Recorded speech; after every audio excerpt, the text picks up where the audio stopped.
La Navidad siempre se vende como una noche perfecta, familia unida, regalos, brindis y sonrisas para la foto. Pero la realidad es que, detrás de muchas mesas navideñas, hay peleas, secretos, culpas y gente al borde de explotar. Alcohol de más, viejos rencores que vuelven, vecinos que desaparecen sin explicación y tragedias que marcan para siempre una fecha que se supone feliz. Hoy te voy a contar 5 historias de terror en Navidad, donde esa noche mágica se convierte en la peor de sus vidas. Antes de empezar, contame en los comentarios desde dónde me estás escuchando y cómo se vive la Navidad en tu país. Ahora sí, sin más vueltas, comencemos. Mi nombre es Miguel Álvarez, 42 años, divorciado, profesor de literatura en un bachillerato de Cuernavaca. Siempre fui el racional de la familia, el escéptico, el que buscaba explicaciones lógicas para todo. Pero lo que ocurrió la Navidad pasada en la casa de mi hermano Roberto ha destruido esa parte de mí para siempre. Todo comenzó con una invitación que no quería aceptar. Roberto y yo llevábamos distanciados desde la muerte de nuestros padres 3 años atrás. Discrepancias sobre la herencia, rencores antiguos, lo típico que destruye familias.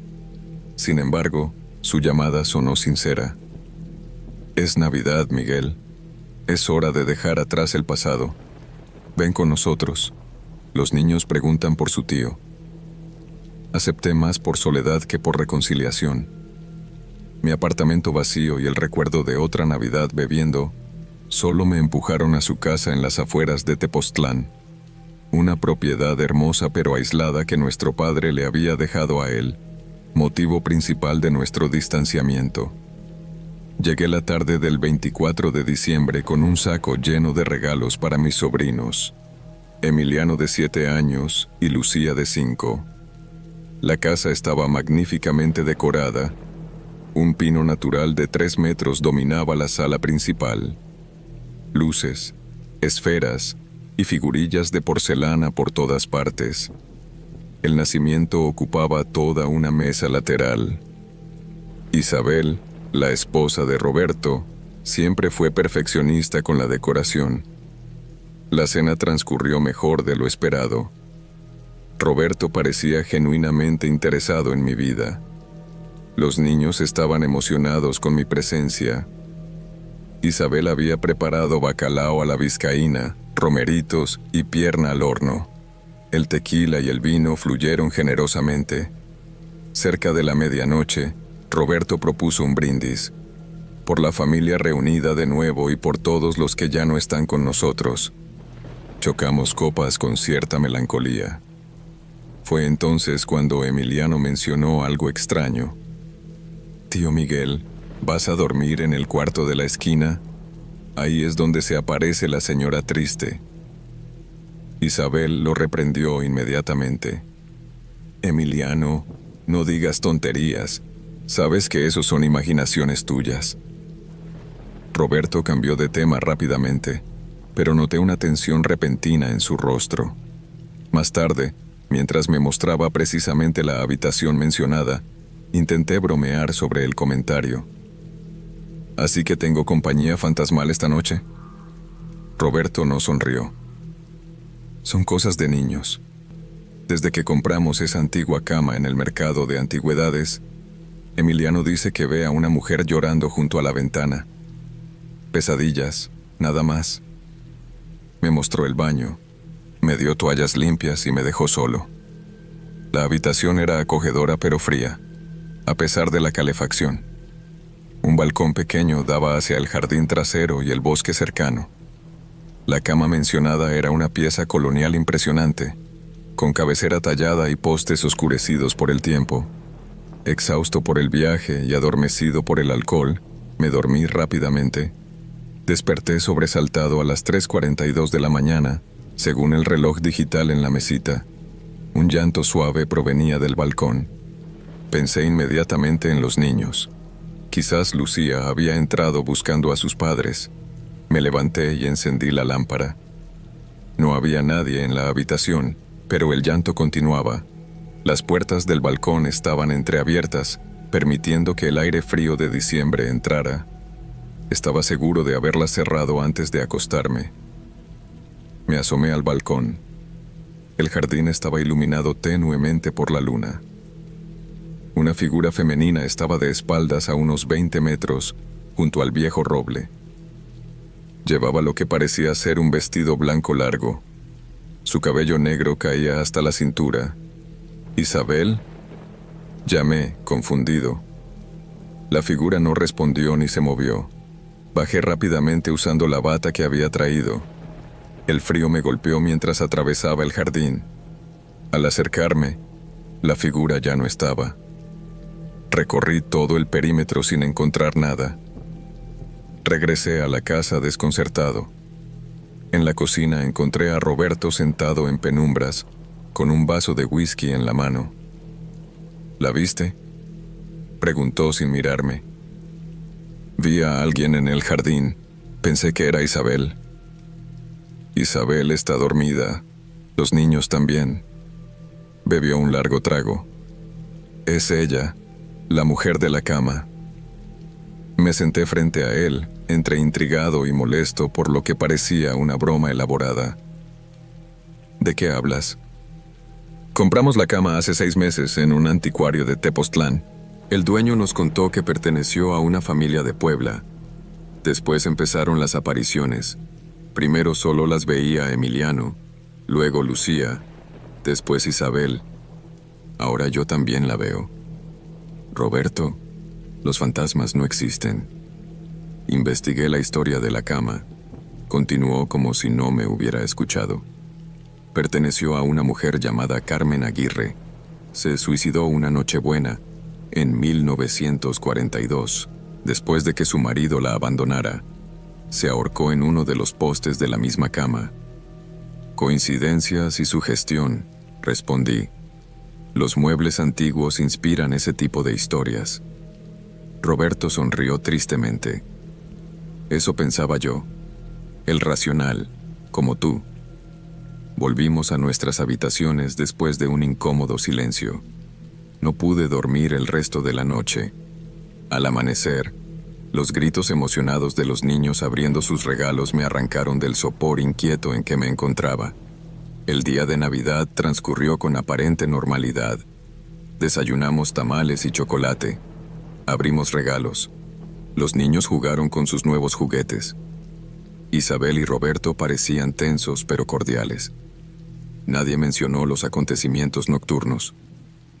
Ya entrada la tarde, mientras los niños veían una película navideña, Roberto me pidió ayuda para buscar más leña en el cobertizo trasero. Una vez allí, cerró la puerta. «Necesito que te lleves la cama», dijo sin preámbulos. «¿Qué? ¿Por qué yo?». «Porque desde que llegó, todo ha empeorado. Isabel tiene pesadillas terribles.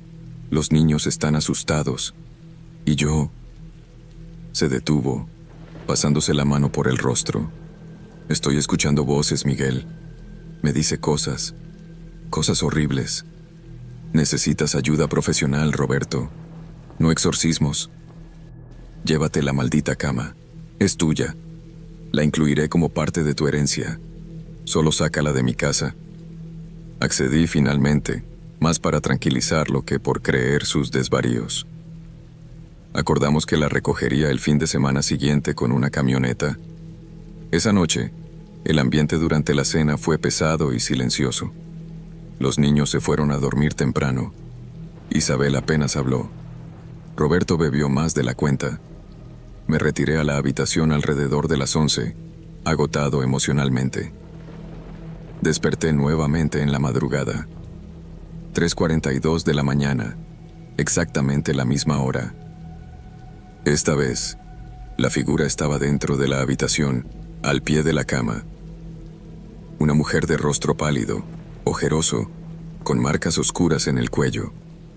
No se movía, solo me observaba fijamente. Quise gritar, pero mi voz no respondía. Un frío antinatural invadió la habitación. La figura se acercó lentamente hasta quedar junto a mi cabeza. Su rostro se inclinó hacia el mío.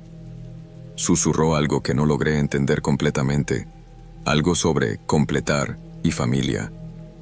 El grito que finalmente logré emitir debió despertar a toda la casa. Rápidamente escuché pasos por el pasillo. Roberto entró primero, seguido por Isabel. La figura había desaparecido. ¿La viste?, preguntó Roberto. Asentí, incapaz de describir la experiencia. Isabel comenzó a llorar silenciosamente. «Se está volviendo más fuerte», murmuró Roberto. «Cada noche se vuelve más real». Pasamos el resto de la madrugada en la sala, bebiendo café y evitando hablar de lo sucedido. Al amanecer, anuncié que me marcharía ese mismo día. Roberto no intentó detenerme. Mientras empacaba, encontré algo inquietante bajo la almohada, un pequeño retrato antiguo en sepia. Una mujer de apariencia triste miraba a la cámara. Detrás, una inscripción. Carmen, Navidad 1941. Lo oculté en mi bolsillo sin saber por qué. Quizás como prueba de que algo extraño realmente estaba ocurriendo. Me despedí rápidamente. Los niños parecían aliviados de que me fuera. Isabel apenas me miró. Roberto me acompañó hasta el auto. «Volveré el fin de semana con la camioneta», prometí. «Sacaremos esa cama de aquí». Roberto asintió distraídamente. «Ten cuidado con esa fotografía que te llevaste. Yo encontré una similar hace un mes». Desde entonces, las apariciones empeoraron. Conduje de regreso a Cuernavaca con una mezcla de miedo e incredulidad. Coloqué la fotografía en el escritorio de mi estudio, dudando entre destruirla o investigar más sobre Carmen Aguirre. El jueves siguiente, 2 días después de Navidad, recibí la llamada.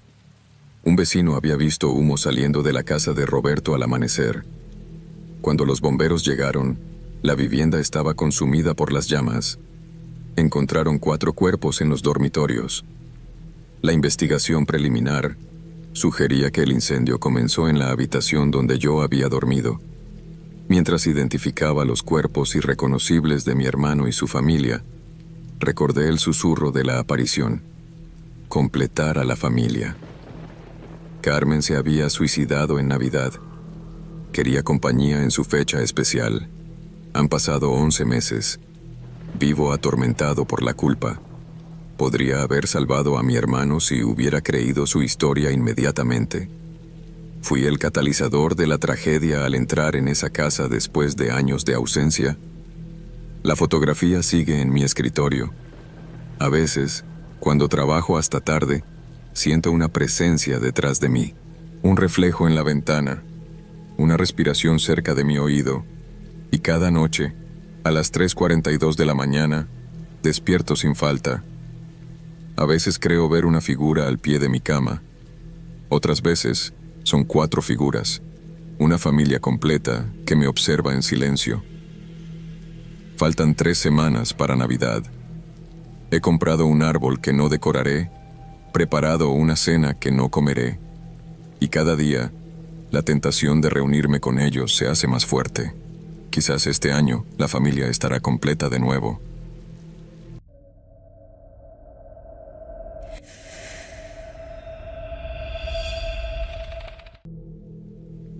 Mi nombre es Elena Morales. Tengo 34 años y trabajo como editora para una revista digital. Este año decidí pasar las fiestas sola en mi apartamento en la Ciudad de México, aunque mi familia insistió en que volara a Mérida para estar con ellos. Las fiestas no se pasan solas, repetía mi madre por teléfono. Pero después de un año extenuante y una reciente ruptura con Alejandro, necesitaba espacio, silencio y tiempo para mí.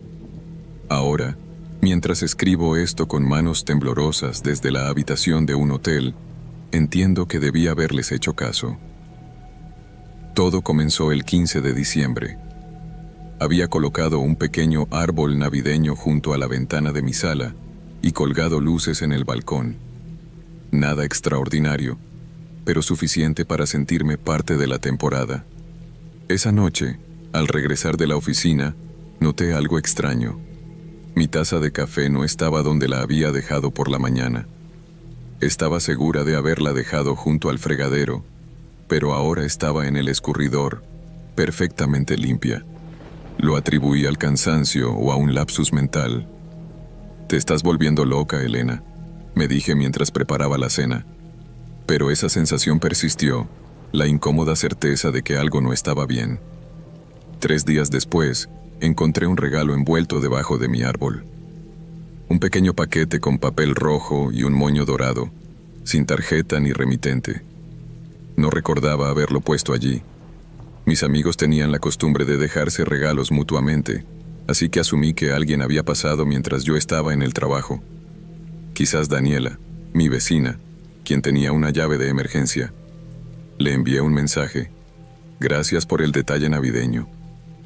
Su respuesta me heló la sangre. «¿Qué detalle?». Cuando le expliqué, su confusión parecía genuina. Ella no había entrado a mi apartamento en semanas. La inquietud se convirtió en miedo. Revisé las cerraduras de las puertas y ventanas. Todo parecía en orden. Sin embargo, decidí no abrir el regalo. Esa noche, sentada en mi sofá mientras veía una película navideña, escuché un crujido procedente de mi habitación. El tipo de sonido que hace el piso cuando alguien camina sigilosamente. Me quedé paralizada, con el corazón martilleando en mi pecho. Tomé mi teléfono, lista para llamar a emergencias. ¿Hay alguien ahí?, pregunté, odiando el temblor en mi voz. Silencio. Después de varios minutos reuní el valor para investigar. Mi habitación estaba vacía, igual que el resto del apartamento. Revisé debajo de la cama, dentro del armario, detrás de las cortinas. Nada. Me convencí de que había sido mi imaginación, quizás el edificio asentándose o algún vecino. Decidí poner el regalo misterioso en una bolsa y tirarlo al contenedor del edificio. Mientras lo hacía, no pude evitar notar lo liviano que era, como si estuviera vacío. Por un momento casi cedí a la curiosidad de abrirlo, pero algo primitivo, un instinto de conservación, me detuvo. Lo tiré sin mirarlo más. La mañana siguiente era domingo. Me desperté tarde, disfrutando del calor de mis cobijas mientras afuera llovía ligeramente. La paz duró exactamente 3 minutos. Al abrir los ojos, vi algo sobre mi cómoda que me hizo contener el aliento. El mismo regalo con el papel rojo y el moño dorado. Salí corriendo del apartamento en pijama, apenas deteniéndome para agarrar mi teléfono y mis llaves. En el pasillo, me encontré con el señor Velasco, un vecino jubilado con quien intercambiaba saludos ocasionales. «¿Está bien, señorita Elena? Se ve pálida». Con voz entrecortada le expliqué lo que estaba sucediendo. Se ofreció a revisar mi apartamento conmigo.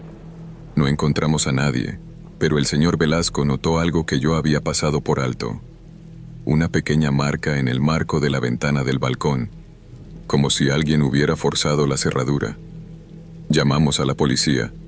Cuando llegaron, tomaron mis datos y examinaron el apartamento. Su conclusión: alguien había estado entrando, probablemente desde hacía días o incluso semanas. Me recomendaron cambiar las cerraduras, instalar cámaras de seguridad y quedarme con algún familiar mientras la investigación avanzaba. Tomé el regalo como evidencia. Esa tarde, instalé 2 cámaras de seguridad conectadas a mi teléfono y cambié todas las cerraduras.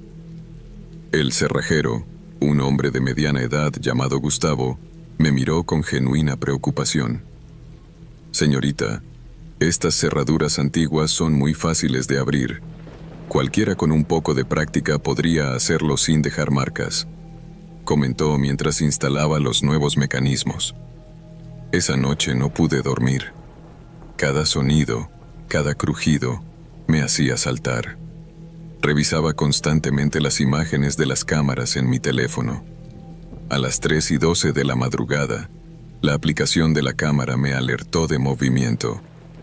Con dedos temblorosos abrí la notificación. La imagen me dejó sin aliento. Una figura oscura estaba de pie en mi sala, mirando directamente hacia la cámara. Llevaba una máscara blanca simple, casi como de teatro. Estaba dentro de mi apartamento, a menos de 10 metros de donde yo me encontraba. Llamé al 911 en silencio absoluto, susurrando mi emergencia. La operadora me indicó que me encerrara en el baño y esperara a la policía. Con el teléfono pegado a mi oreja, me deslicé fuera de la cama y atravesé el pasillo oscuro, rogando que el intruso no me escuchara. Fue entonces cuando lo vi al final del pasillo, alto, inmóvil, con esa máscara blanca reflejando tenuemente la luz navideña que entraba por la ventana. En su mano sostenía algo, el regalo rojo. Me quedé petrificada, incapaz de moverme o gritar. «Elena», susurró con voz ronca, «abre tu regalo». Reconocí la voz inmediatamente, a pesar del susurro.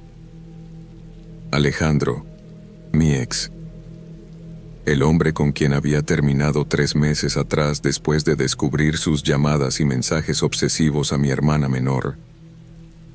Corrí hacia el baño y cerré la puerta, pero no tenía seguro. Empujé el mueble del lavabo contra ella y me metí en la bañera, acurrucándome mientras escuchaba sus pasos acercándose lentamente.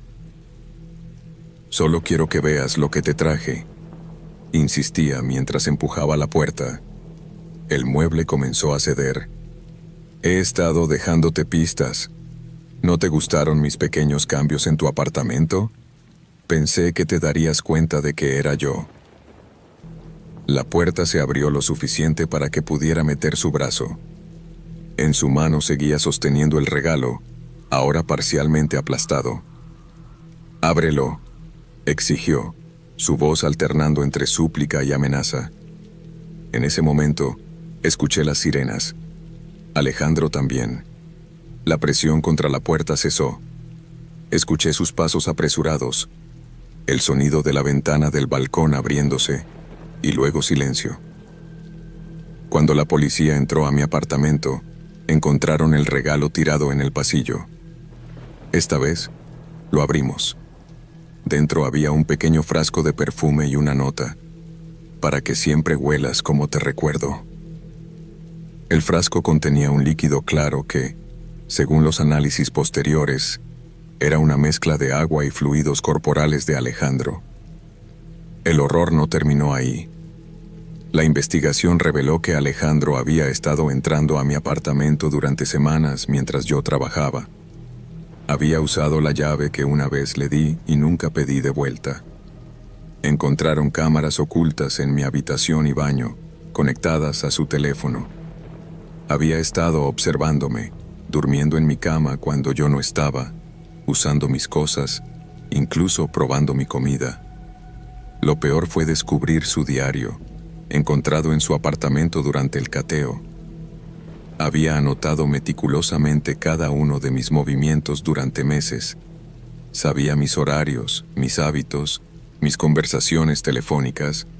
Las últimas páginas detallaban su plan navideño: secuestrarme la noche de Navidad y llevarme a una cabaña en las afueras de la ciudad que había rentado bajo un nombre falso. Han pasado 2 semanas. Alejandro sigue prófugo. Me he mudado temporalmente con mi hermana en Guadalajara mientras tramito el cambio definitivo de residencia. He tenido que renunciar a mi trabajo, cambiar mi teléfono, cerrar mis redes sociales. Los psicólogos dicen que eventualmente podré recuperar la sensación de seguridad, pero yo lo dudo. Esta mañana recibí un mensaje de un número desconocido. «Feliz Año Nuevo, Elena. Me debes un regalo». Cada vez que alguien toca a la puerta, cada vez que escucho pasos detrás de mí en la calle, cada vez que suena el teléfono con un número que no reconozco, siento que mi corazón se detiene. Me pregunto si alguna vez volveré a sentirme segura, si algún día podré dormir sin revisar las cerraduras 3 veces, si en algún momento dejaré de mirar por encima de mi hombro. El verdadero horror no está en los monstruos ficticios ni en las casas embrujadas. Está en descubrir que las personas que una vez amamos pueden convertirse en nuestros peores torturadores, que nuestro santuario puede transformarse en una prisión, y que incluso la temporada más luminosa del año puede volverse el escenario de nuestras pesadillas más oscuras.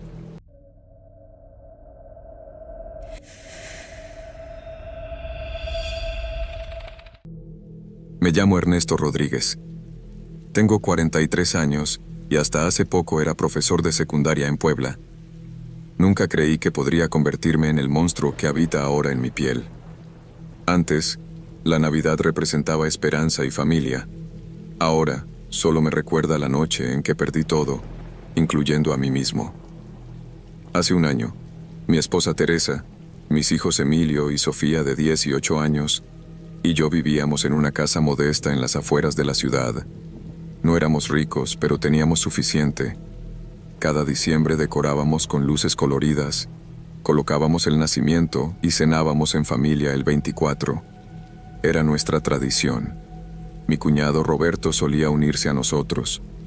Era el hermano menor de Teresa, un hombre de negocios con demasiado dinero y poco escrúpulo. Siempre llegaba con regalos ostentosos que hacían parecer insignificantes los nuestros. «Es solo un detalle», decía mientras mis hijos desenvolvían tabletas o consolas que yo tardaría meses en poder comprar. A Teresa le molestaba, pero le permitía estas excentricidades porque, después de todo, era su único hermano. El año anterior, las cosas en la escuela no marchaban bien. Hacía meses que el sindicato negociaba mejores condiciones y nuestros sueldos llevaban semanas retenidos. Teníamos ahorros, pero la Navidad los había consumido casi por completo. Roberto lo sabía. Todos lo sabían. El 23 de diciembre recibí una llamada suya. «Oye, cuñado, ¿puedes venir a mi departamento esta tarde? Quiero mostrarte algo antes de la cena de mañana». Acepté a regañadientes. Su departamento estaba en la zona exclusiva de Angelópolis, a 40 minutos de casa. Al llegar, me recibió con un whisky doble que no me atreví a rechazar. «Ernesto, he estado pensando en tu situación», comenzó, haciendo énfasis en situación como quien habla de una enfermedad terminal. «Sé que las cosas están difíciles con lo de la escuela». Sentí calor en las mejillas, el orgullo herido. «¿Estamos bien, Roberto?» «Claro, claro», sonrió condescendiente. «Pero quiero proponerte algo. Tengo un socio que necesita un favor especial mañana. Algo discreto, sin preguntas. Solo recoger un paquete y entregarlo. 5 minutos de trabajo, 30,000 pesos. El equivalente a 3 meses de mi sueldo por un simple mandado». Sabía perfectamente qué tipo de favores manejaban Roberto y sus socios. Tráfico de influencias, facturas falsas y peores cosas que prefería no conocer. «No puedo hacer eso», respondí. «Sabes que no». «Vamos, Ernesto. ¿No quieres ver la cara de tus hijos cuando abran sus regalos? ¿O prefieres explicarles por qué Santa fue tan tacaño este año?» Su comentario me golpeó donde más dolía. Esa noche, al volver a casa, encontré a Sofía escribiendo su carta para Santa. Pedía una bicicleta rosada que costaba más de lo que teníamos. Emilio quería una consola de videojuegos. Teresa había horneado galletas y preparaba la cena del día siguiente con lo poco que teníamos. No dormí. Pensaba en esos 30,000 pesos, en las caras decepcionadas de mis hijos, en Roberto apareciendo con sus regalos pretenciosos mientras yo entregaba calcetines y libros usados.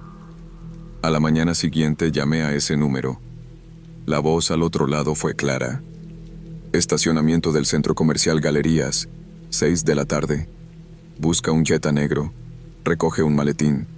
Llévalo al restaurante La Noria para las 7. Pregunta por Joaquín».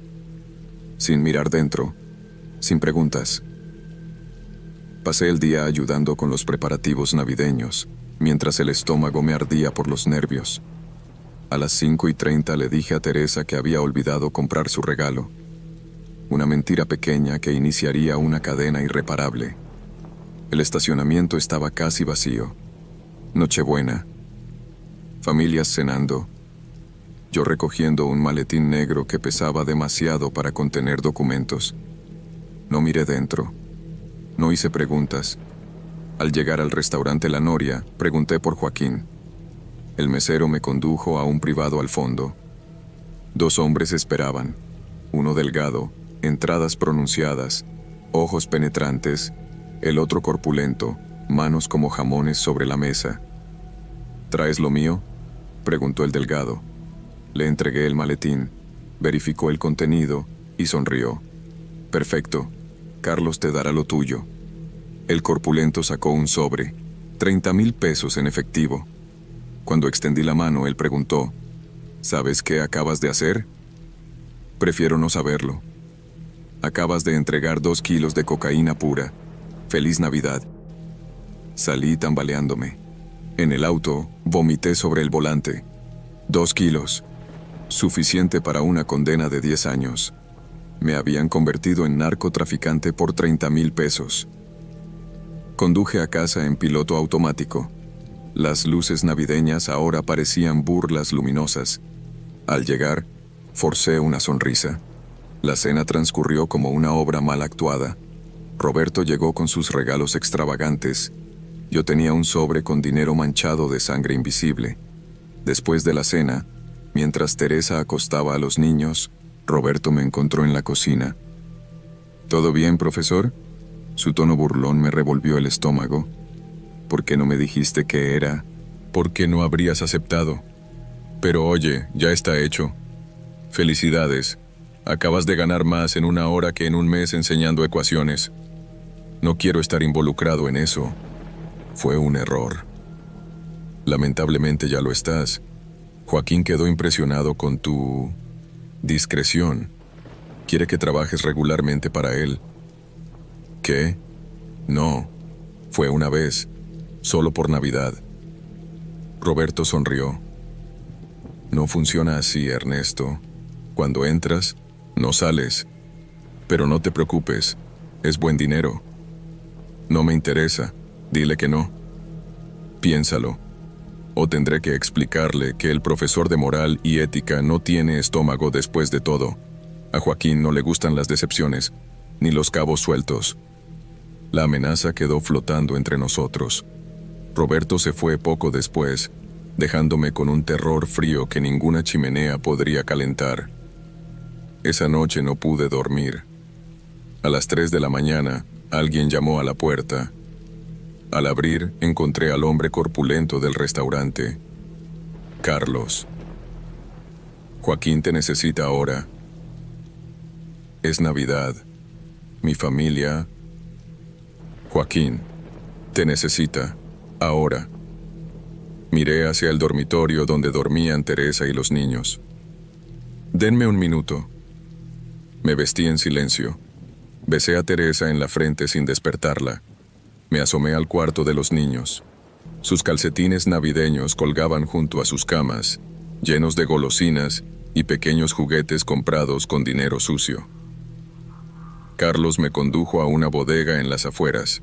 Dentro, Joaquín esperaba junto a un hombre arrodillado, rostro desfigurado por golpes, manos atadas. Ernesto, tenemos un problema. Este señor intentó robarnos. Roberto dice que eres de confianza. Joaquín me extendió un arma. Demuéstralo. Yo no. Nunca he... Es simple. O lo haces tú, o lo hacemos contigo. Y luego visitamos tu bonita casa con el árbol de Navidad. Pensé en Teresa, en Emilio, en Sofía y su bicicleta rosada que nunca tendría. El peso del arma en mi mano era insoportable. No puedo... Roberto aseguró que eras confiable. ¿Tenía razón? En ese momento entendí que había sido una trampa desde el principio.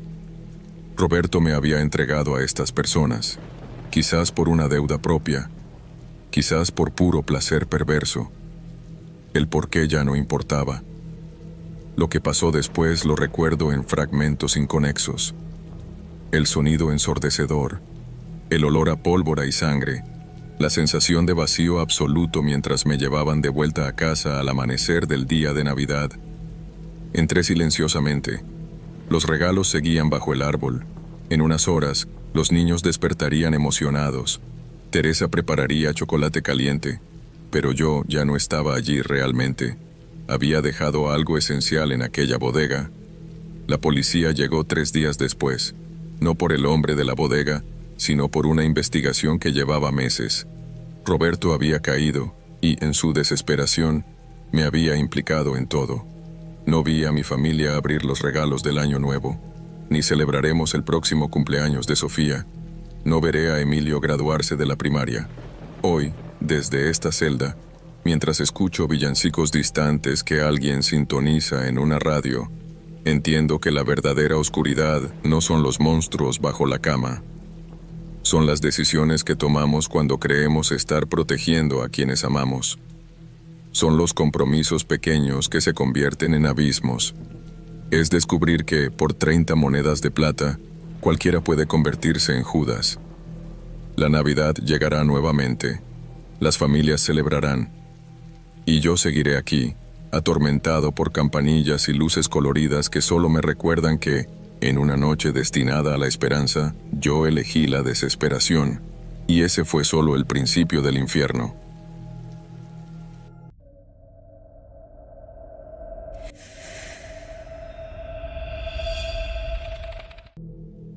Mi nombre es Elena Fuentes. Tengo 34 años y hasta hace 3 meses trabajaba como editora en una revista de diseño en la Ciudad de México. Ahora estoy escribiendo esto desde una habitación de hospital psiquiátrico donde llevo internada desde el 26 de diciembre. Los médicos dicen que escribir puede ayudarme a procesar lo que ocurrió aquella Nochebuena en casa de mis padres. No estoy segura de querer recordarlo, pero tampoco puedo seguir fingiendo que no pasó.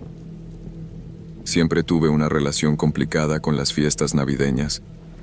Para mi familia, especialmente para mi madre Estela, la Navidad era sagrada, el árbol perfecto, la cena elaborada, los regalos cuidadosamente envueltos. Todo debía ser como en las películas. Pero detrás de esa fachada de perfección, había tensiones que nadie mencionaba.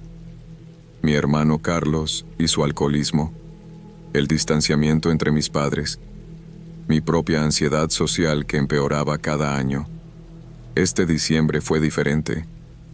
Después de 5 años evitando las reuniones familiares con excusas de trabajo, decidí regresar a Cuernavaca.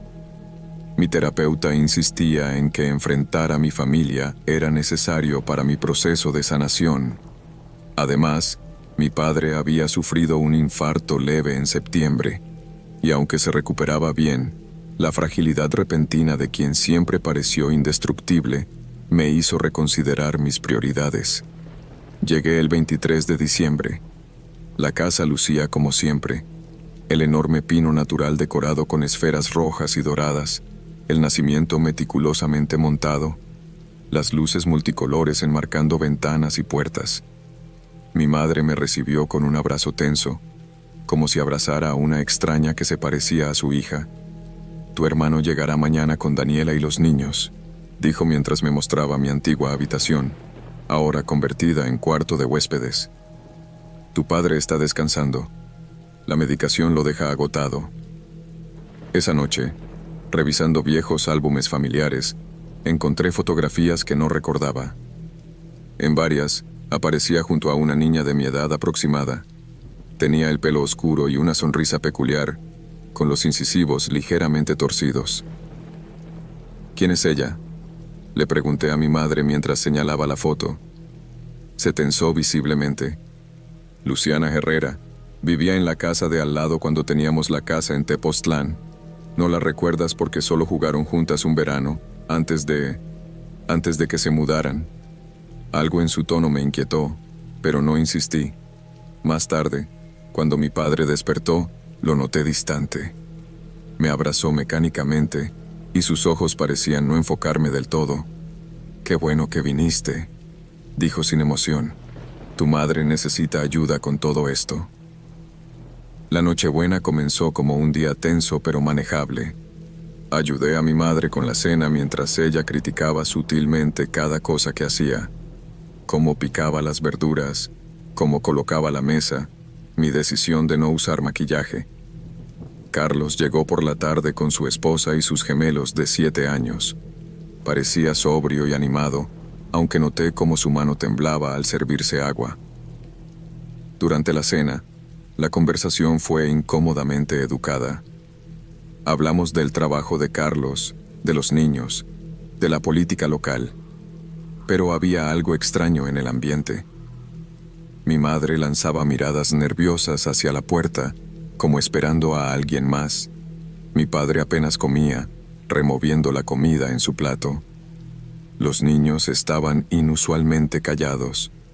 Cuando sirvieron el postre, Teresa, la vieja empleada doméstica que trabajaba para mis padres desde que yo era niña, puso un plato extra en la mesa, junto a mí.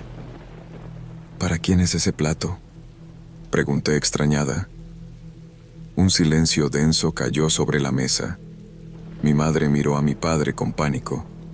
Carlos dejó caer su tenedor, que resonó contra la porcelana. «Es para Luciana», dijo uno de mis sobrinos con naturalidad.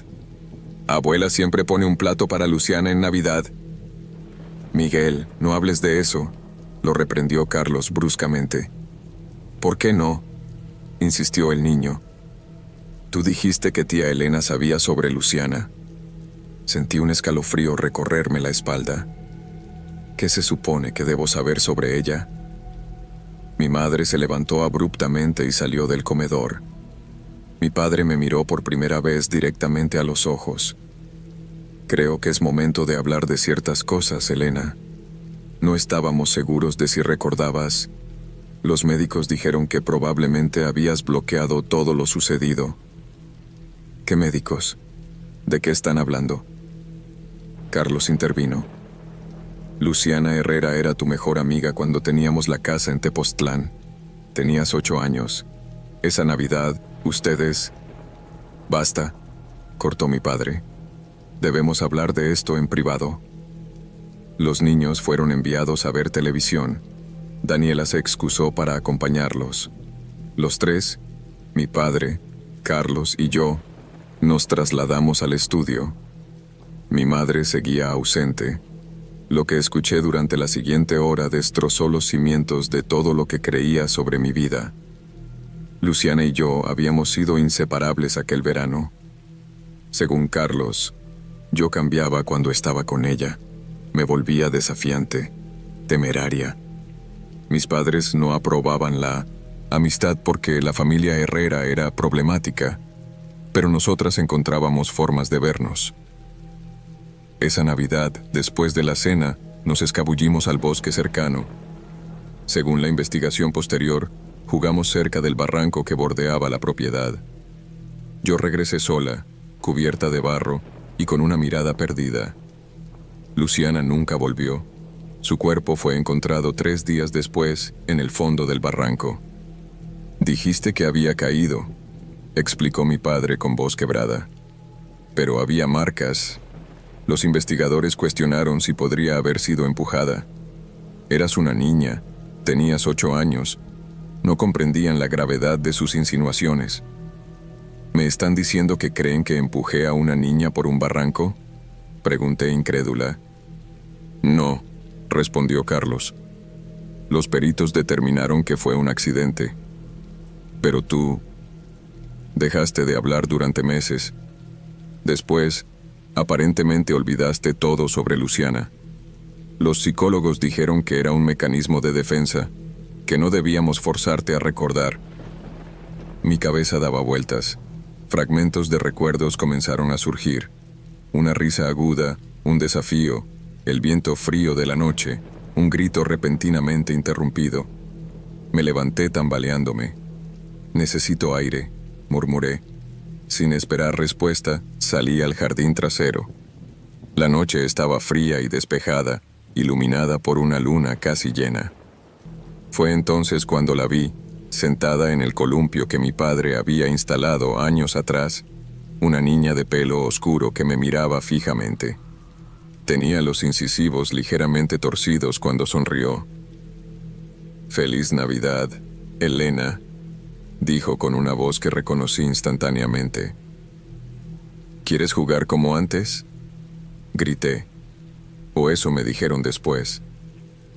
Lo siguiente que recuerdo son fragmentos confusos. Carlos sujetándome mientras yo arañaba el aire, mi madre llorando, una ambulancia, sedantes. Los médicos dicen que sufrí un brote psicótico desencadenado por el estrés y la revelación traumática, que la niña que vi era una proyección de mi culpa reprimida. Estoy bajo tratamiento para trastorno de estrés postraumático y episodios disociativos. Pero hay algo que no les he contado, algo que ni siquiera me atrevo a admitirme a mí misma completamente. La noche antes de Nochebuena, revisando mis cosas viejas en el ático, encontré una pequeña caja escondida dentro de mi antiguo oso de peluche. Dentro había un diente infantil y un mechón de pelo oscuro atado con un listón rojo. En el fondo de la caja, escrito con la caligrafía temblorosa de una niña, una nota: «Ahora serás solo mía para siempre». No sé si empujé a Luciana hace 26 años. No sé si la niña del columpio era real o una alucinación. Lo que sí sé es que cuando la vi, no sentí miedo inicial, sino un profundo reconocimiento. Y por un instante, antes de que el pánico me consumiera, parte de mí quiso ir con ella hacia el bosque oscuro, como si una vieja promesa esperara ser cumplida. Mi familia ha decidido vender la casa de Cuernavaca. Nadie quiere regresar después de lo sucedido esta Navidad. Mi madre ha dejado de visitarme en el hospital. Carlos viene ocasionalmente, siempre preocupado, siempre vigilante, como si temiera lo que pudiera decir. Los médicos dicen que mejoraré con el tiempo y la medicación adecuada, que podré reconstruir mi vida eventualmente. Pero en las noches, cuando las enfermeras apagan las luces, a veces escucho el crujido del columpio mecido por un viento inexistente. Y me pregunto si algunas promesas infantiles, hechas en momentos de oscuridad, pueden perseguirnos toda la vida, esperando pacientemente el momento perfecto para ser recordadas.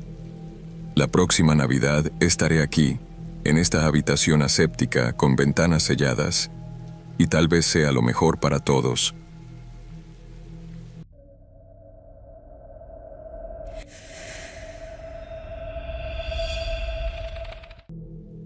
Me llamo David Morales y hasta hace 3 semanas tenía una vida perfectamente normal.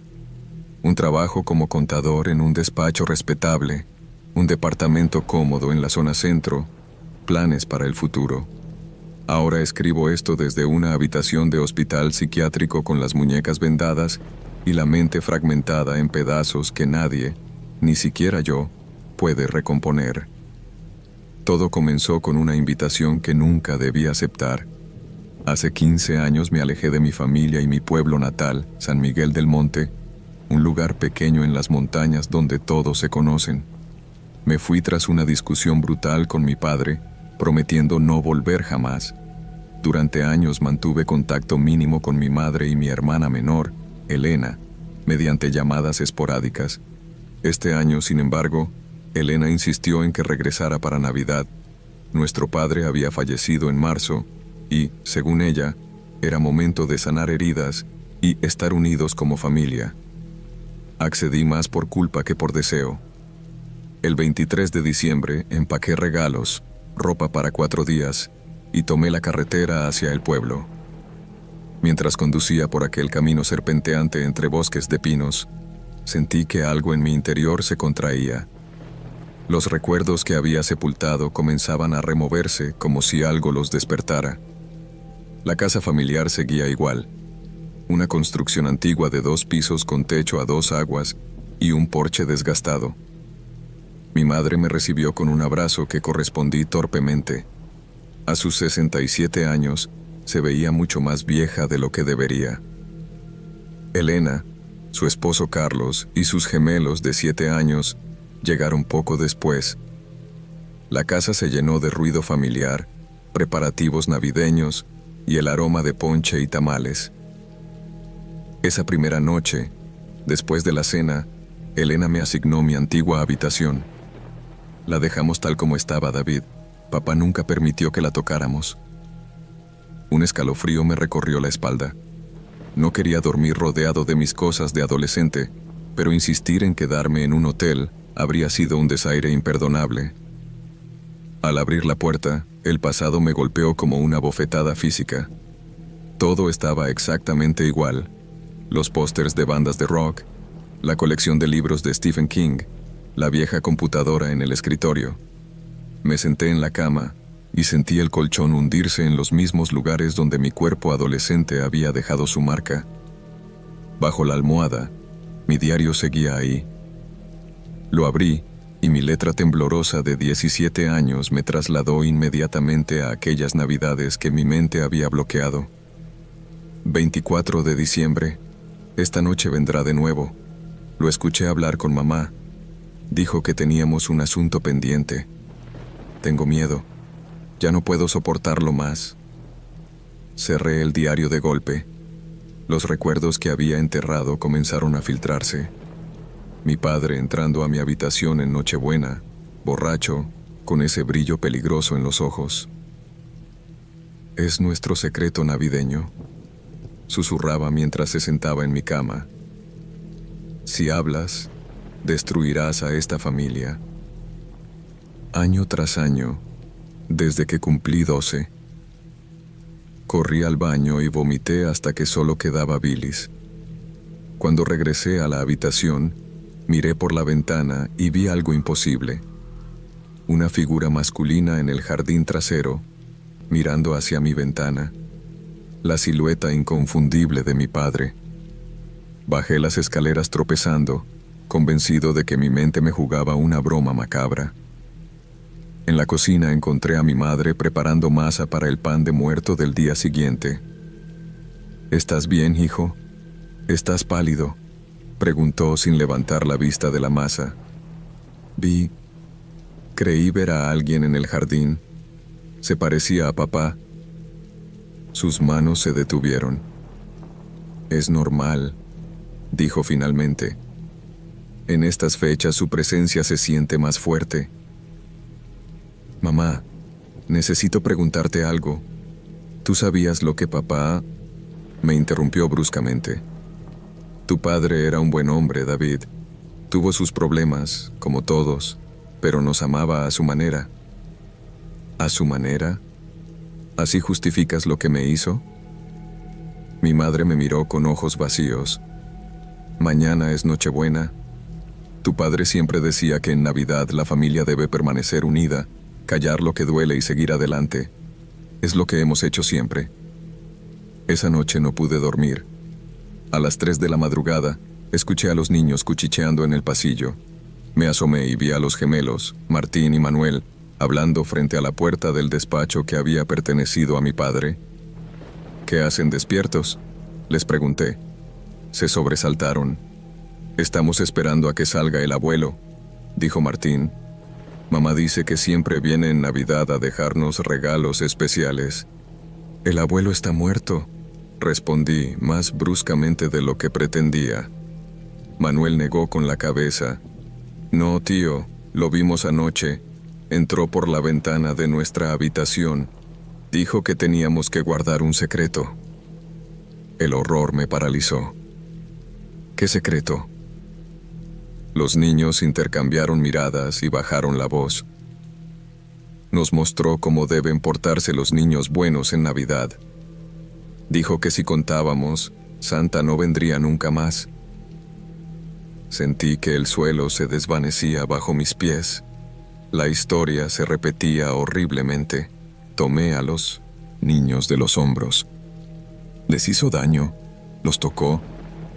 En ese momento la puerta del despacho se abrió. No había nadie dentro, pero una brisa helada salió de la habitación a oscuras. Los niños corrieron hacia su cuarto. Entré al despacho y encendí la luz. Sobre el escritorio había una fotografía familiar reciente, de la última Navidad. Mi padre aparecía en ella, sonriente, rodeado de todos nosotros. Era imposible. Él ya estaba muerto cuando se tomó esa foto. Escuché pasos pesados subiendo la escalera. El inconfundible arrastrar de los pies de mi padre cuando volvía borracho. La casa estaba silenciosa excepto por ese sonido que se acercaba. Encontré a Elena en el pasillo, paralizada. ¿Lo escuchas?, pregunté. Asintió, con lágrimas en los ojos. Cada Nochebuena vuelve. No sabíamos qué hacer, David. Intentamos mudarnos, pero nos encuentra. Al principio pensé que era mi culpa por no protegerte cuando éramos niños. Luego empezó a visitar a los gemelos. La rabia me consumió. ¿Lo sabías? ¿Sabías lo que me hacía y dejaste que tus hijos...? Es la tradición familiar, interrumpió mi madre, apareciendo detrás de nosotros con un cuchillo de cocina en la mano. Sus ojos tenían la misma mirada vacía. Tu padre aprendió de su padre, como tú debiste aprender de él. Es el pacto que hicimos hace generaciones con algo que no tiene nombre. Cada Navidad se alimenta de la inocencia de los niños morales. A cambio, nos da prosperidad. Están locos, todos están enfermos, grité mientras corría hacia la habitación de los gemelos. Abrí la puerta de golpe. Los niños estaban sentados en la cama, mirando hacia la ventana abierta donde una figura oscura se recortaba contra la noche. No era mi padre. No podía ser mi padre. Sea lo que fuere, se giró lentamente. Tenía el rostro de mi progenitor, pero sus ojos eran completamente negros, como pozos infinitos. Bienvenido a casa, hijo, dijo con una voz que parecía provenir de varios lugares a la vez. Llegas justo a tiempo para continuar la tradición. Lo que siguió es confuso en mi memoria. Recuerdo haber tomado una lámpara y atacado a esa cosa.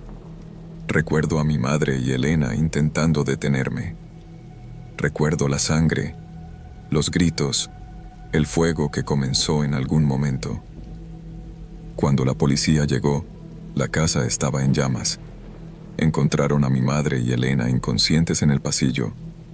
Los gemelos estaban escondidos en el armario, ilesos físicamente pero traumatizados. Carlos había llegado en algún momento y también estaba herido. A mí me hallaron en el jardín trasero, con las muñecas cortadas, balbuceando sobre tradiciones familiares y pactos antiguos. No encontraron rastro alguno de mi padre ni de ningún intruso. Los médicos dicen que sufrí un brote psicótico, que me autolesioné y ataqué a mi familia, que inventé toda la historia del abuso y la entidad para justificar lo que hice. Quizás tengan razón, quizás estoy loco, pero hoy es Navidad y acabo de ver a mi padre pasar frente a la puerta de mi habitación del hospital. Llevaba regalos en las manos y sonreía. Los otros pacientes lo saludaban como si fuera un viejo amigo. La tradición debe continuar, susurró al pasar junto a mi cama. La familia siempre permanece unida en Navidad. Y lo más aterrador es que ya no sé si quiero detenerlo o unirme a él.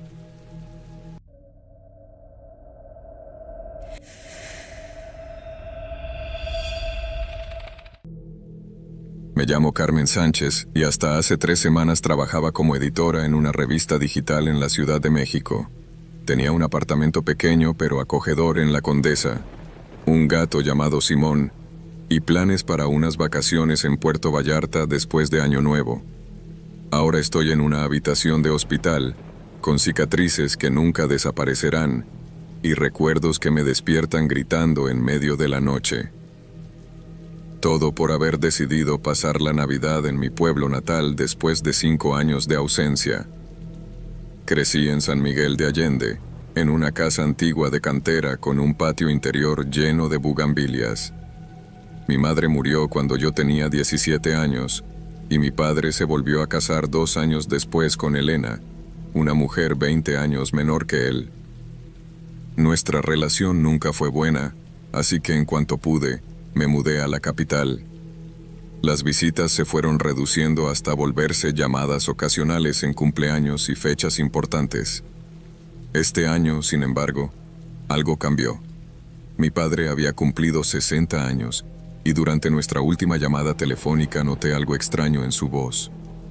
Una fragilidad que nunca había percibido. Elena me insistió que viniera para Navidad. Tu padre no está bien, Carmen. Necesita verte. La culpa pudo más que mis recelos. Llegué a San Miguel la tarde del 23 de diciembre. La ciudad estaba hermosa, adornada con luces navideñas y repleta de turistas que fotografiaban cada rincón. Un taxi me llevó hasta la casa familiar. Elena me recibió con una sonrisa tensa. Mi padre estaba descansando, dijo. Se había cansado esperándome. Esa noche, durante la cena, noté lo mucho que había envejecido. Su cabello, antes apenas salpicado de canas, ahora era completamente blanco. Sus manos temblaban ligeramente al sostener los cubiertos. Me confesó que tenía Parkinson en etapa inicial. No quería decírtelo por teléfono. La mañana siguiente, Elena sugirió que fuera al mercado a comprar lo necesario para la cena de Nochebuena.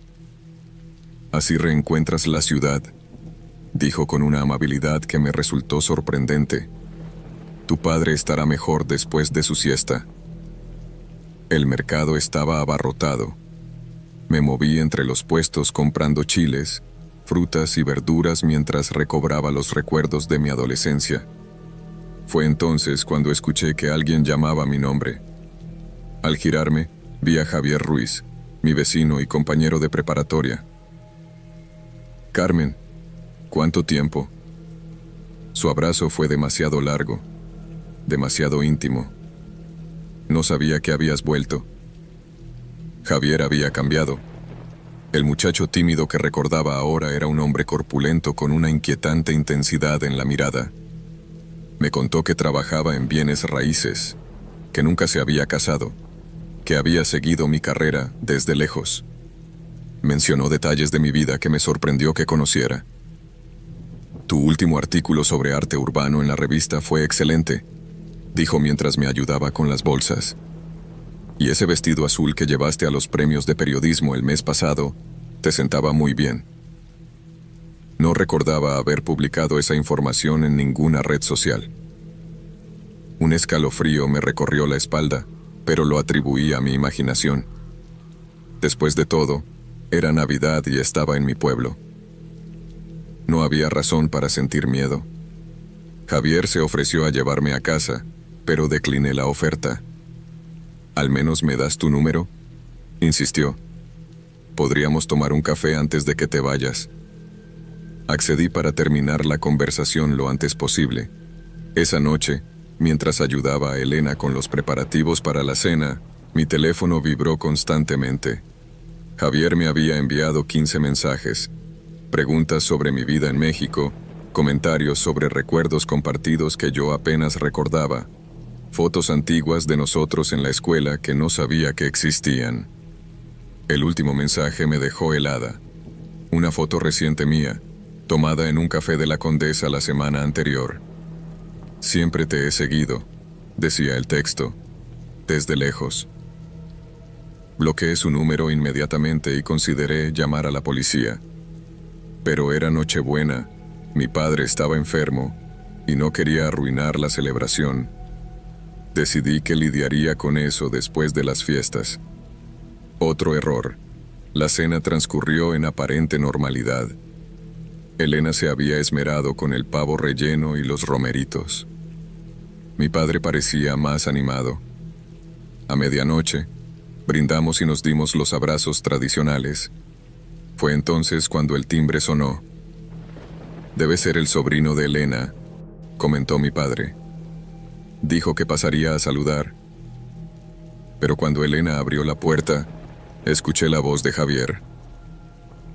«Feliz Navidad», Traje ponche y turrón. Lo invitaron a pasar antes de que pudiera objetar. Durante la siguiente hora, observé cómo encantaba a mi padre y a Elena con historias y atenciones. Nadie parecía notar su mirada fija en mí cuando creía que no lo observaba, ni cómo encontraba excusas para acercarse o rozarme accidentalmente. Cerca de las 2 de la mañana, anuncié que estaba cansada. Javier se levantó inmediatamente. Yo también me voy. ¿Puedo acompañarte a tu habitación, Carmen? Quiero mostrarte algo. Antes de que pudiera negarme, Elena intervino. Por supuesto. Carmen, muéstrale las fotos de tu graduación. Están en el librero de tu cuarto. En la privacidad de mi antigua habitación, Javier cambió completamente. Su sonrisa desapareció. ¿Por qué bloqueaste mi número?, preguntó en voz baja. Después de todo lo que he hecho por ti. ¿De qué hablas? No has hecho nada por mí. ¿Nada? Su risa fue escalofriante. ¿Quién crees que ha cuidado tu apartamento cuando viajas? ¿Quién alimenta a Simón cuando te quedas hasta tarde trabajando? ¿Quién ha velado tu sueño durante los últimos 3 años? El terror me paralizó. Hablaba de mi vida en México, de mi gato, de mi rutina diaria. Cosas que solo alguien muy cercano podría saber. Tengo las llaves de tu apartamento, continuó, sacando un llavero del bolsillo. Me encanta sentarme en tu sillón y usar tu laptop. A veces pruebo tu ropa. Huele a ti. Intenté gritar, pero cubrió mi boca con su mano. Shh. No querrás preocupar a tu padre enfermo, ¿verdad? Sería terrible que sufriera una conmoción en Navidad. Lo que sucedió después aún aparece en fragmentos en mi memoria. Recuerdo haber luchado. Recuerdo el dolor punzante cuando estrelló mi cabeza contra el espejo del tocador. Recuerdo sus susurros mientras perdía el conocimiento. Ahora estaremos juntos para siempre. Desperté en el hospital 3 días después.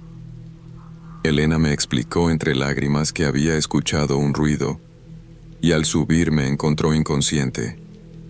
Javier había desaparecido. La policía lo buscaba, pero no tenían pistas. Lo peor vino después.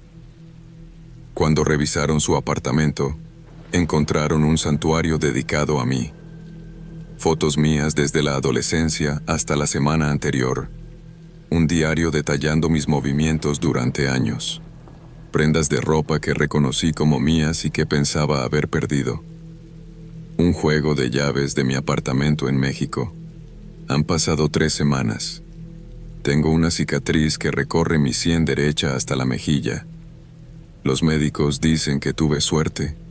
Unos centímetros más y el cristal habría alcanzado mi ojo. Mi padre ha envejecido 10 años en este tiempo. Elena duerme en una silla junto a mi cama de hospital, temiendo que Javier regrese para terminar lo que empezó. No han podido encontrarlo. Las cámaras de seguridad del aeropuerto de Querétaro captaron su imagen abordando un vuelo a la Ciudad de México el 25 de diciembre. La policía registró mi apartamento. Habían cambiado las cerraduras, pero encontraron evidencia de que alguien había vivido allí mientras yo estaba ausente.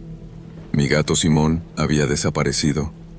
La Navidad, que alguna vez asocié con luces brillantes y el aroma de canela y chocolate caliente, ahora evoca solo terror. La idea de volver a mi vida en México es insoportable. Sé que está ahí fuera, esperando. Tal vez esté leyendo esto ahora mismo. Los investigadores creen que podría haber sido un compañero de trabajo usando un nombre falso, o un vecino que ganó mi confianza de alguna manera. Alguien lo suficientemente cercano para infiltrarse en mi vida sin despertar sospechas. Esta noche, mientras las enfermeras decoran la sala del hospital con guirnaldas para Año Nuevo, me pregunto cuándo volveré a sentirme segura. Si alguna vez podré dormir sin sobresaltarme ante el menor ruido. Si podré confiar en un extraño nuevamente. La cicatriz en mi rostro sanará, pero hay heridas invisibles que permanecerán abiertas por mucho más tiempo. Así que este es mi consejo.